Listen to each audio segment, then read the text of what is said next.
台中市警察局4个分局有警察拿枪甲违规的白单撤销，改开罚款较少的红单，涉嫌伪造文书、贪污、盗利等罪，拢总12个警察涉案带去问过。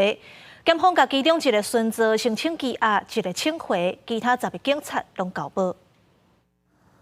台中市西屯派出所透早是照常运作，不过台中检方测试针对台中市4个分局，总共9个派出所执行搜索，其中也包括西屯派出所，有几多名警察被带回去约谈。检方掌握有警察可能是受人拜托，甲开白色的竞刑羁罚单撤销了后，搁再开这罚金较低罚单。不过依照规定，两者各法的法条爱同款，检方也因为安尼先发动搜索。上述涉案员警之前系于西屯派出所任职期间涉及本案。 因定期职务调动而调任至目前所属分局服务，并非多个单位同时涉及本案。经本局主动清查发现后，呈报内政部警政署政风室，并报请台中地检署检察官指挥侦办。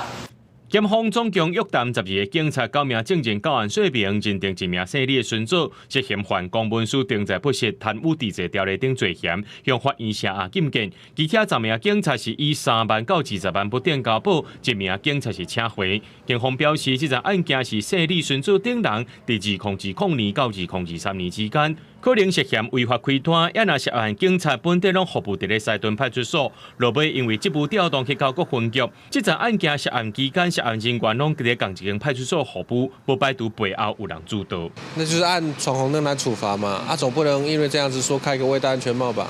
这样他就没有按规定来办事了、啊。会参详一下啊，因为现在钱不好赚啊，对啊，给我们反正我们也是要探情啊，很辛苦啊。 检方表示，除了厘清守法道理对象是谁，也爱查清楚。除了对查警员含这车主敢是有熟识，也要厘清敢是有对价关系。等待案件调查清楚了后，才进一步对外说明。记者综合报道。